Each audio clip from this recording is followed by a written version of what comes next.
No matter what, it is tough to be an in-law marrying into a family business.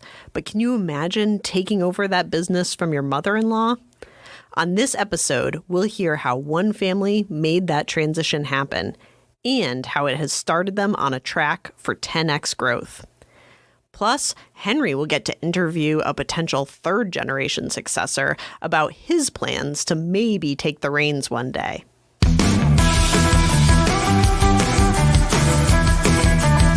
Do you think they can learn anything from a kid? I know things better than you, Mom. I'm kind of an expert. Okay. Welcome to Building Unbreakable Brands, the podcast where we talk to leaders growing businesses with a generational mindset.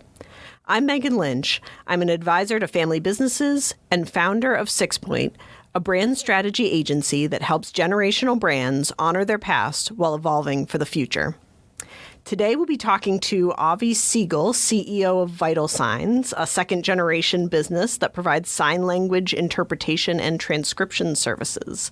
Avi is also the owner of Siegel Business Consulting and specializes in teaching consultants the art of sales and client acquisition. Avi, welcome. Thank you, Megan. It's great to be here. Appreciate it. I would love to just have you start us off by talking about your story at Vital Signs, because this is a pretty niche business. I mean, Vital Signs specializes in sign language interpretation and transcription, and it was started by Joyce Dworsky, who's your mother-in-law, but you are not an ASL interpreter. So what made you want to jump in and get involved in this family business? Yeah, great question. Megan, believe it or not, you were actually the second person to ask me that today. Oh, really? Everyone wants to know. Everybody wants to know. It's really interesting because in this field, the agencies are all either owned by interpreters or people who are deaf themselves. And that's not my background. My background is business. I'll take you back even years and years and years. I was business from birth. Everybody knew that Avi was going into business. I think I just heard the CEO of Zumba speak the other day. He had like a mirroring story. We both at like age 6 or 7 started our first like quote unquote business. Like he was selling, I think, time with his watch, and I was like buying and selling trading cards. It's a really funny story. But anyway, so I was just always going to go into business. And so Vital Signs was started in 1987 by Joyce. Joyce really organically grew this beautiful business, and she was looking into next generations, and she has 2 kids, and none of them chose the business route. None of them chose the interpreting route. And so seemingly there was no continuity.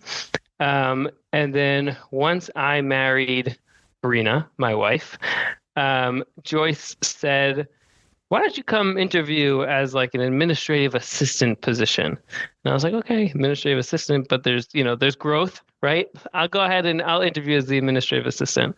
And so I interviewed, got the job. I was nervous. I'm pretty sure Joyce knew exactly what she was doing. She was planning for the future in whatever way, shape, or form if it worked out. But I interviewed, and that was probably about 12 years ago now, maybe.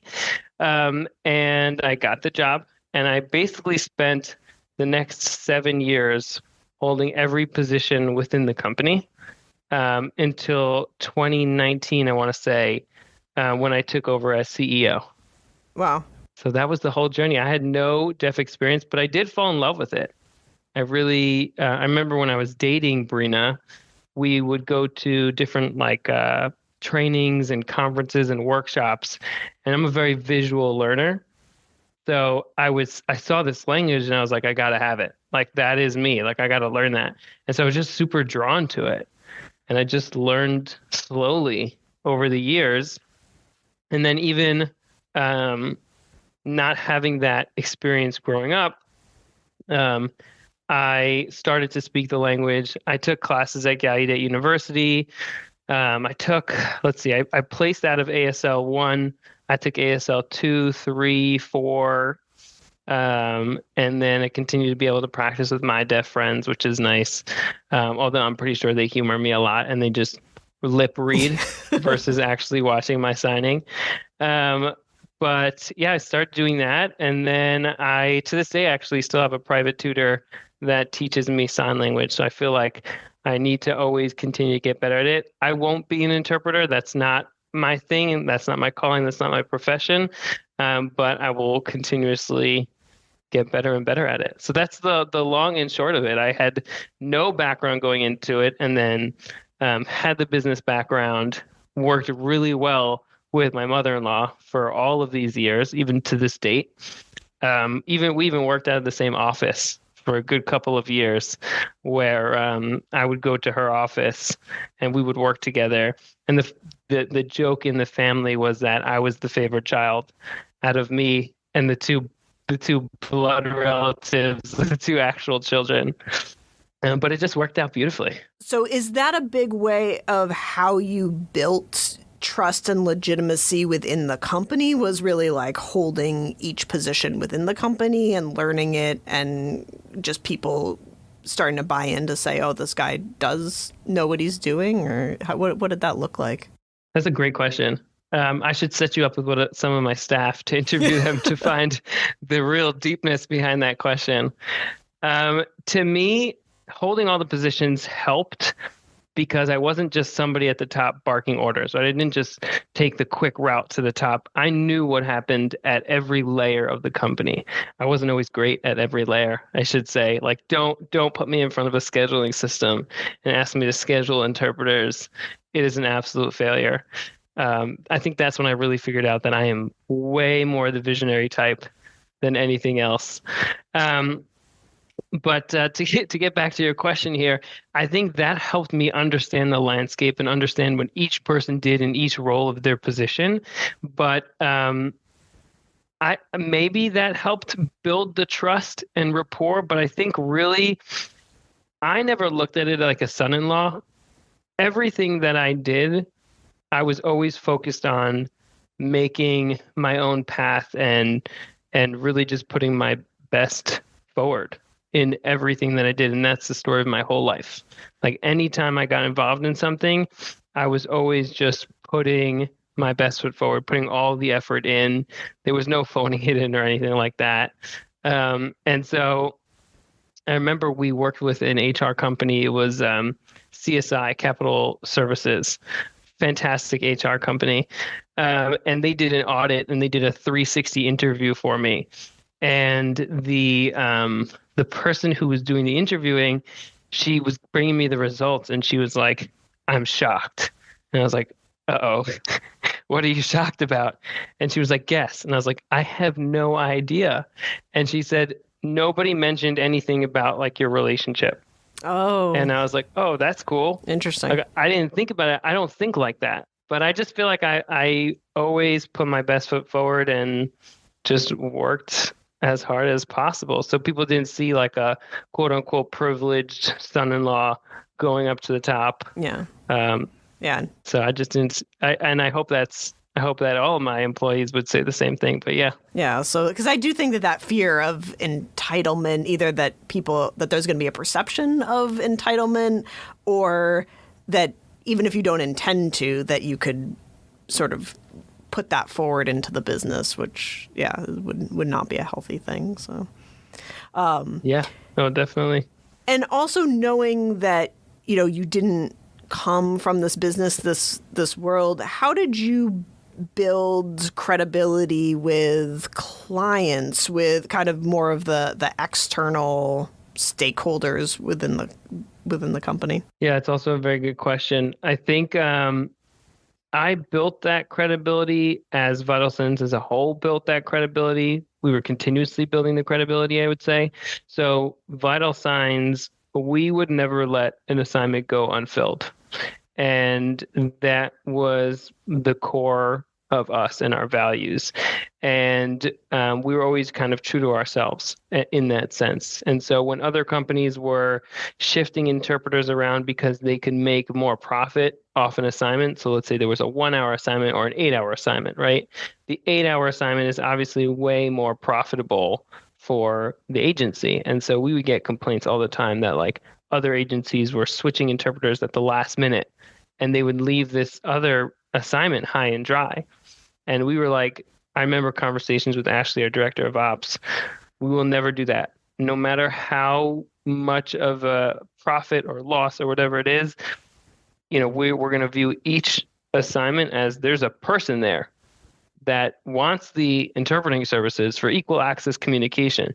This one person is no better or worse than the 8-hour assignment person. And so I think that always lent us credibility, and I really followed suit in this is genuinely who I am, right? Like I genuinely care about the work we do. And I think when you show that to people and you just show your genuine self, and obviously you have these values and characteristics that match, I think that it really just builds a lot of trust and rapport really easily. Yeah, I love that. And I do think that at the end of the day, people do want to be treated, and there's that saying of people do business with people, right? Not with businesses, right. Or so yeah, that makes a lot of sense, and makes sense that would be a source of not only credibility for you, but continued credibility for the brand as well. Absolutely. I can't tell you how many times we get these amazing glowing emails from our clients. Like, we couldn't have done it without you. Like, so-and-so, this person is like the most amazing because they've sat there and they've taken the time and the customer service to understand the client's needs and to be there for them in every way, shape, or form. I had an interpreter tell me probably a couple of weeks ago that Vital Signs was its number one agency that it worked for. So for everybody out there who doesn't know the industry, we work a lot off freelancers and independent contractors. And so this one interpreter said, you guys just know my preferences. And by preferences, I'll define it, if somebody has a scientific background, you don't necessarily want to put them in a high-level law assignment, right? Or if someone has a high-level law, you don't necessarily want to put them in like advanced physics kind of world. And so this person said, you always know, you remember my preference. You don't try to put me in an assignment that I'm not qualified for. And it's just that connection at the end of the day and that level of customer service that is just so important to us. And so we'll keep doing that forever. I love that. And I think it's such a great reminder for what happens when you put individuals in their own place of genius, in the place where they're going to shine, and how much people feel that and are want more of that time, and that they really bring them not only their best selves to it, but they're also just going to create so much more value at that time. Yeah, it's definitely how we bring people closer, and people want to be around us more and take assignments from us more, and clients want to work with us more, and it's really nice. You're listening to Building Unbreakable Brands, the podcast all about brand stewardship and crafting an enduring legacy. I'm here with my guest, Avi Siegel, CEO of Vital Signs, a generational family business that helps businesses and organizations bridge the communication gap with sign language interpretation, captioning, and transcription services. So, Avi, we were talking a bit about the people part of the business, because your company is so focused on people and the who behind what's happening. But it's not easy to make a transition from a founder-led business to a second-generation business. And often there's a big drop-off between companies. The companies don't often survive that transition because oftentimes there's something that a founder is bringing that becomes really hard to keep in the business or replace in the business. And the founder that you're trying to replace is your mother-in-law. And I can't probably see, and I'm sure listeners at home are thinking that like there's not really a move that's much more emotionally high stakes than that. So so I'm just curious how you guys approach that transition, and were there things about Joyce in the company that you felt like you had to try to replace, or was there something missing that you felt like you could bring? Yeah. Wow. Yeah, absolutely. The transition itself actually started happening way before either Joyce or I knew it. I think that it was just going on in the background and it was looming and people felt it and were aware that it was coming, even probably before Joyce and I knew that it was coming or were aware that it was coming, I should Oh, say. interesting. Yeah, so the we didn't really have any resources for family owned businesses when we were making this transition. We were just flying by the seat of our pants. And so looking back, we definitely could have done things way differently, way better, but we were incredibly fortunate with how it happened. And I think Joyce was very intentional about it, more than I understood what was going on. But she was really clear that, she was growing the business to a certain point, and then it was at a point where she wanted somebody else to take the reins and continue to grow it. And she really, created this company naturally and organically by, being the first vendor, let's say, on a contract, and then them saying, "Hey, bring more." And so then she brought more and brought more, and an agency began. And so her purpose wasn't to like grow a multi-million dollar, tens of million dollar company, and then whatever it was. Her goal was to grow a company to a nice size to support all the people that it supported, financially, for salaries and whatever it was. And so it got to the point where perhaps maybe she just had this epiphany where she was like, it's time, like this is not necessarily my comfort zone. This is not necessarily where I want to be. And so she really just passed it off to me. And I will say that she did an amazing job of stepping back. So many times we hear about these transitions where then the founder is kind of like still there, but still not, but still there, but not supposed to be there. And Joyce is not, gone by any way, shape, or form. She's still active and she still helps with a lot of things, and she has her role. But she was really good at releasing I'm going to call it the CEO reins, which helped me really to grab them and step up, right? So there wasn't this kind of like push pull where it's like, they're yours, but like, I really still want to be involved. Like she knew that she wanted to pass it off.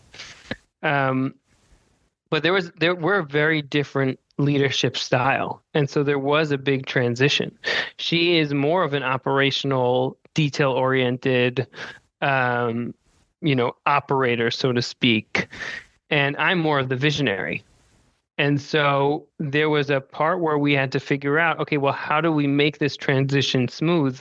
Because I'm not the guy who's going to be watching all of the operations to make sure everything is going smoothly. I'm the guy who's going to be whiteboarding with, here's our 10x vision. Here's where we're going. Here are the crazy partnerships that we can provide, and now let's that we can establish, and now let's go out and attack them. And so, really, the pivotal moment was for me and I'm going to have to send this to Ashley. Was Ashley stepping up from, I believe it was a GM or a service manager into the director of operations role. When she stepped up into that director of operations role, it gave me the ability to say, I am going to stop being the operational bottleneck. I'm going to, work in my unique ability. That really gave me the ability to step out of the operations and to perform in my visionary role.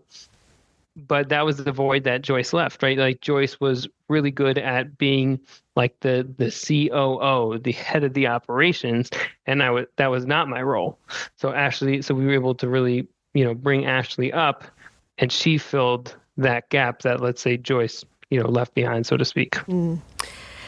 I think that that's such an important moment to just kind of spend a little bit of time thinking about, because for a lot of either founders, letting go to the next generation or entrepreneurs who are trying to let go and grow, finding those few people who you really recognize as having skills that are complementary to what you do, but are fundamentally different from what you do, and that you admire, but that you don't want to do what they do, and they don't want to do what you do. And so finding those moments of those perfect complements, I'm sure it sounds like Joyce found that in you, of somebody who was complementary to what she did, but, not trying to kind of step on her toes or not trying to be the new Joyce. You're trying to just be yourself. And it sounds like you found that in Ashley. Have there been other moments in the business where you found certain people who have just really made a difference in your ability to accomplish something big or let go of something that was holding you back? Yeah, definitely. That's also, I feel like we could probably talk all day about this one question here. I think one of the really big pivotal moments that allowed me to step back, and this is kind of related to Ashley going into the director of ops role, was recognizing an official leadership team within the business. And so now there's 4 of us in the leadership team, but I know that I could step out, and the other 3 of them are going to solve anything that comes up. Right. So I don't get involved in so much of the decision making and so much of the problem solving that I used to, let's say 3-4 years ago. But now with this leadership team, there are people in place who want the best for Vital Signs, truly, in their heart. And so that gives me a lot of trust and faith that they will do the right thing when it comes to problem solving or whatever it is. And so having them come up as the leadership team has allowed me to let go of even more so we'll call them more on the ground decisions or troubleshooting. And I can continue then to now be in my role as a visionary even more by working on the 10X vision, by working on how we're going to, make the most impact. And that has been instrumental to just our growth at Vital Signs, really. Mm-hmm. I think that that's so critical, to just surround yourself with those people who you just have that core trust that even if they don't solve the problem exactly how you would solve it, that that at the end of the day, you're going to be aligned in terms of how you're thinking about it and how you're making decisions. And so that piece of trust, I think, is just such a huge component that does allow businesses to continue to grow and stay stable, even through leadership changes or flux within a market or a company. Yeah, absolutely. Absolutely. I'm curious, you mentioned a couple times about, thinking bigger about Vital Signs and kind of 10X vision and really pushing the company forward. How has Vital Signs changed from when Joyce founded it in the 80s to now, what the opportunities exist for the company, both right now and then as you look into the future? Yeah. Wow. So I was just talking with one of our employees today, Jessica, who is celebrating her 10 years at Vital Signs. And we were kind of reminiscing on where it was back then. And she said, we've made like a 10-year leap. Like we just completely skyrocketed in probably the last 3 years, I want to say, just in terms of our systems, our processes. We've upgraded everything multiple times. And we've looked internally at our structure. Actually, when I took over as CEO in 2019, I had no idea we were about to go down a global pandemic. No idea. But the first thing I did when I got in is I said, we're going to look internally, we're going to look structurally, and we're going to strengthen ourselves from the inside out before looking at anything external. Before looking at our growth models, our 10X. Now I look at the 10X. In 2019, it was, we need to really strengthen our core before we can look at the 10X. And so that's what we did, which turned out to be the best possible thing we could have done throughout COVID. And that's what everybody needed to do, whether they figured that out right away or not. to the point actually where we were able to create a like little loan program for all of our service providers, all of our admin and typo transcribers, cart providers, sign language interpreters, where we said like, hey, we recognize that you may have spouses that have been laid off or partners that have been laid off or anything like that. So we designed a program where we were able to give a little bit to a lot of people. And so we helped financially offset some of their struggles. And that came literally at the same time as an email from one of the other agencies cutting everybody's rates. Like they were like, we can't sustain it, so we have to cut everybody by X amount of dollars per hour for their hourly rate. And I was just thinking, like, this shows who we are, right? Like, this is vital signs. Like, first of all, we're a family business, right? Like, that is important to us. The connection, the work family, how we treat each other, like, that is important. And so we decided we got to do something for our service providers. We have to be there for them, even if we can't be there on some grand scale. We decided instead of being on the grand scale, we want to do something small for as many people as possible. And so then we went ahead and we rolled it out. So our systems have changed 100 times. Our processes have become more and more formalized, more and more just organized, and just run way better. And so we're not the company that just had kind of like mom and pop systems anymore. We now have just systems that are good for us now and growth.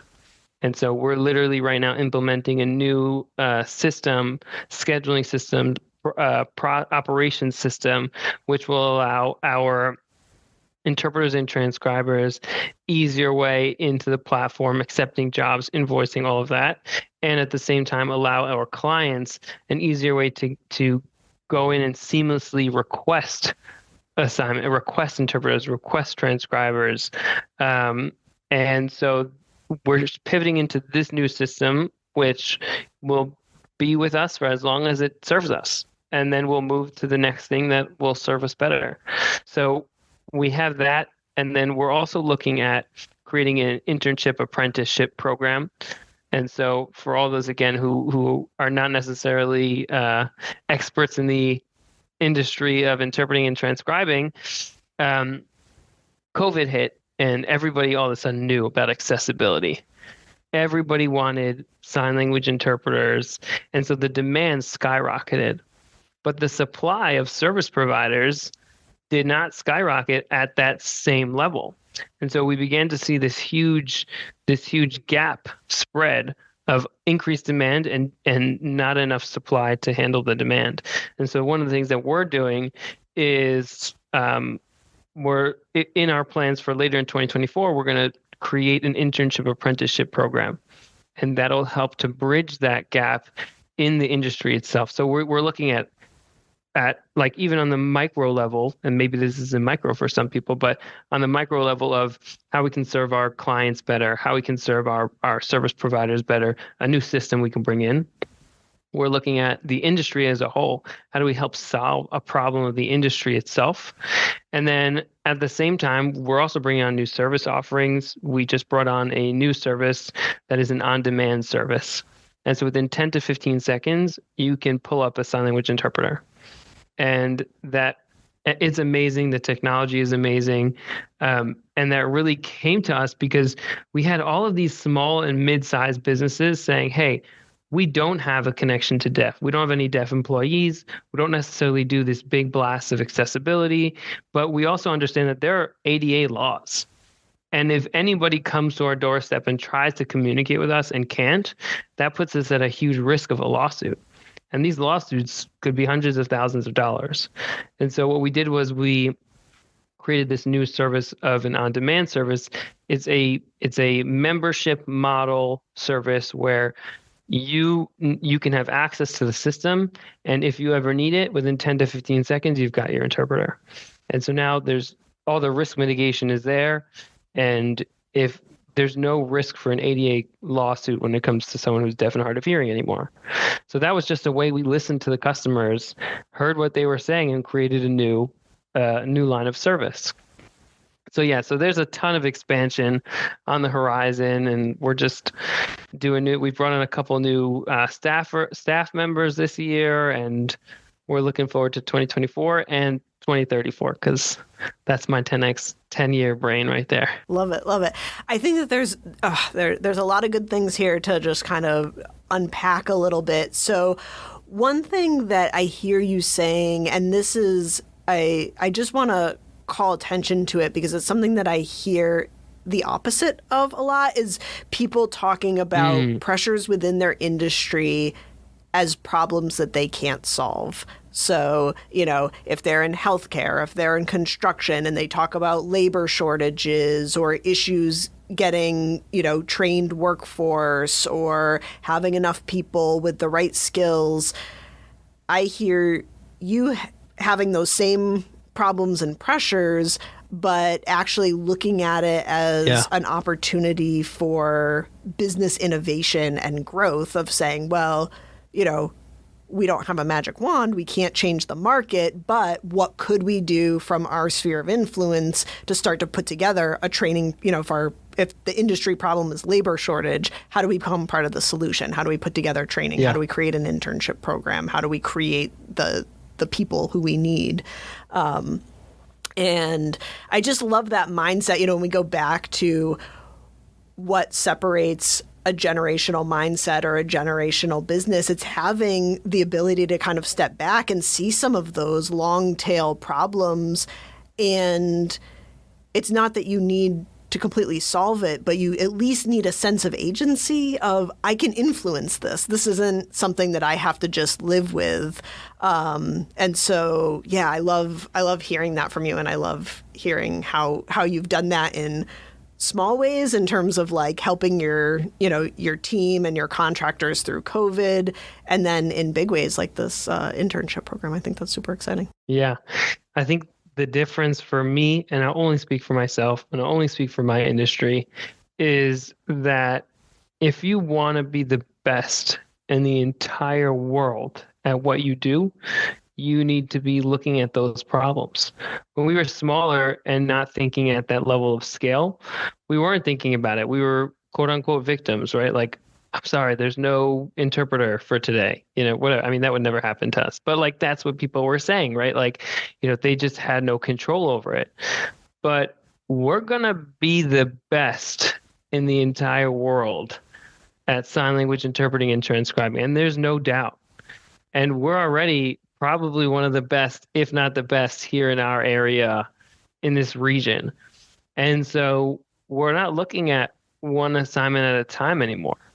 Now we're looking at how can we, quote unquote, take over the world, right? Like, how can we be the best of the best? And now we're thinking in bigger moves, right? We're thinking about, all right, how do we solve industry-wide problems? We can solve the industry-wide problem. First and foremost, we're doing this for a reason, right? This is accessibility this is, deaf and hard of hearing. This is what we were put on the world to do, right? So if we can solve the industry, we can service more people. And that means that more individuals can have all of the services they want at their disposal. At the same time, also, we will have that recognition, and we will grow, and we will be, we're already the best, but we're not the largest, right? So we want to be the largest, and we want to be the best. I love that. And I think having that vision, something to pull towards, it does give you a perspective that takes you beyond the day-to-day headaches of, it's not about this one issue or one staffing challenge, but it's how do we start to take a bigger approach to it and think longer term and think broader and think more creatively. And I think it's just such an important mindset that then clearly has ripple effects in the business and your ability to grow. And I think that's super exciting. And it's clear that you're also thinking about vital signs in terms of, yes, understanding the industry, but also understanding some of the bigger forces at play that, any industry is going to have to deal with. Anyone who's providing services right now is going to have to both, have very similar challenges and opportunities. Yeah, absolutely. I know that we haven't touched on your other side of your life. You also have a consulting business on top of the work that you're doing with vital signs. And I'm curious how you knew when you were ready to start something new, because it sounds like, you're an entrepreneur from an early age. You have this bug to start businesses, to grow businesses, but that could easily leave you with a whole bunch of things that you're not doing particularly well, and just busyness and not effectiveness. And so how did you know when you were ready to start something new and also not hurt the team at Vital Signs and what you were building there? Yeah, that's a great question. I don't think that I knew the time is now. I don't think I thought that constructively. I dive into things, and then I just go, and I don't accept no for an answer, and I don't accept failure. And so before even, creating this consultancy, I was always mentoring as many business owners and executives that I thought would benefit from my knowledge and experience. And so after doing that for about 5 years, it just felt like it was time to do that on a much larger scale. And so, fun fact, I probably consume about 30 to 40 books a year on Audible. And everything that I've done, all the business ventures, even if they weren't my own, if I got in there, I ended up running it or running some segment of it. And so I just felt like I always had this experience and this knowledge that could help people. And so I just wanted to help more people. And so it got to a point where I said, if I really want to look at this on the 10x scale, right, I need to create this new business, this new venture, and give it a real shot. And so that's what I did. I created it, I gave it a real shot. And then ironically, the funny thing is within probably about 2.5 months of launching, I was completely full. My calendar was completely full. I was turning down clients. I had no more room to bring on anybody else. Wow.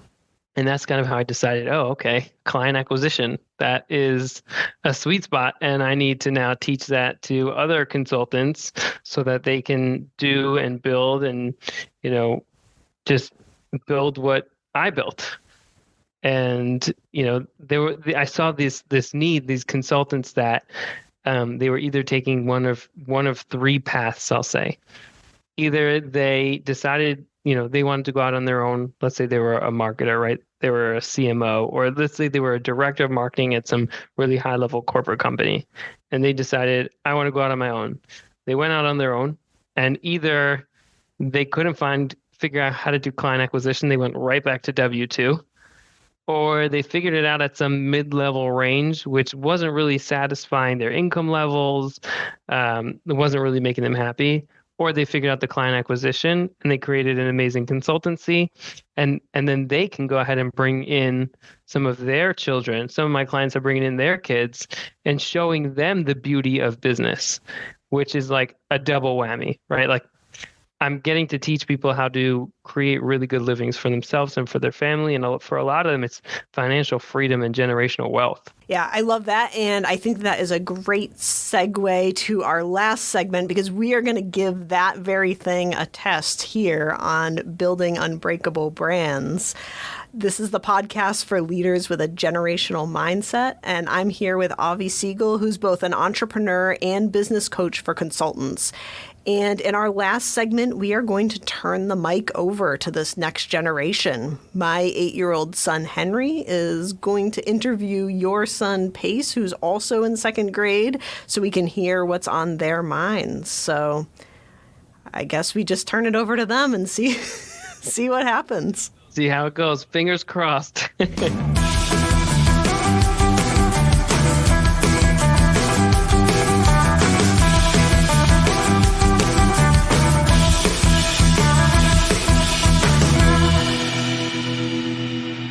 Hi, Pace. Welcome to Building Unbreakable Brands. Thank you. What is the hardest thing about being a part of a family business? Shredding paper. What kind of thing, what papers do you specifically shred? Like, those, there's like notes. So like junk mail? Yeah. Do you think you're ever going to want to work at Vital Signs? No. I'm gonna play football when I grow up, or I'll be a doctor. Nice. Sounds like a good career. Do you have any advice for your dad? So, like, do you think you could teach him something? I don't think so, because he taught me everything. Yeah, and he's the one with the business own stuff, Do you have a favorite joke? Why can't you play hide and seek with Pikachu? I don't know. Because he always peeks at you. Oh, yeah, I heard that one, yeah. Yeah, that's a really good one. That was great. Thanks so much, Pace. It was fun talking to you. Thank you. I just loved hearing Pace and Henry chat. That was so fun to hear the next generation really start to get their voices heard so early. I hope that you were able to take away some energy and ideas from Avi's vision to 10x Vital Signs. I love that he's developing solutions for industry issues and using that as a catalyst for exponential growth. If you enjoyed this episode, please be sure to subscribe to the podcast and don't forget to leave us a review.